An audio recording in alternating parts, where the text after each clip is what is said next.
Okay, part of evaluation week is evaluating your intake, what you're eating, and we tend to be very hard on ourselves when we're evaluating what we eat. As a matter of fact, we can eat very well, but maybe cheat at night, and that's all we sometimes remember is, oh, I had candy, or I finished my day with a big dessert, and then we berate ourselves over the one small negative and forget all the positives during the day. And that thinking leads to failure.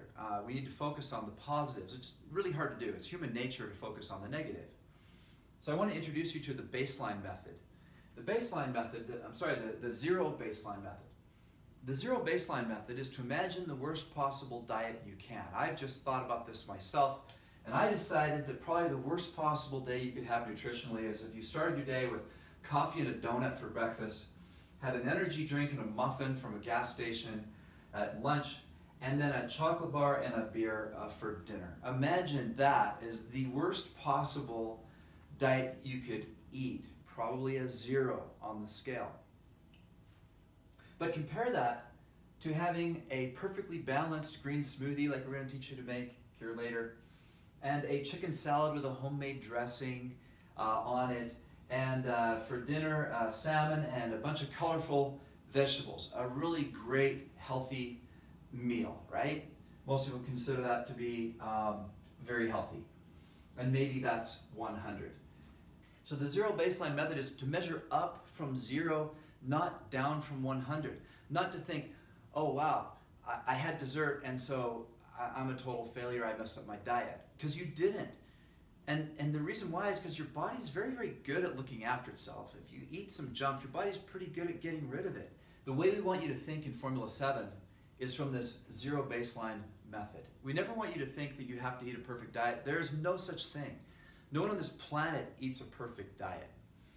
And if you think to yourself that if you ate really well all day, but then you had dessert so you blew your diet, it's just not the case. And so you can take some pressure off instead of thinking that way by thinking, how well did I do above a 0 level diet? Were you 60%, 70%, 80% is good, 90% is awesome, 100% is probably impossible. That's just the reality of the society that we live in, and hopefully that takes a little bit of pressure off.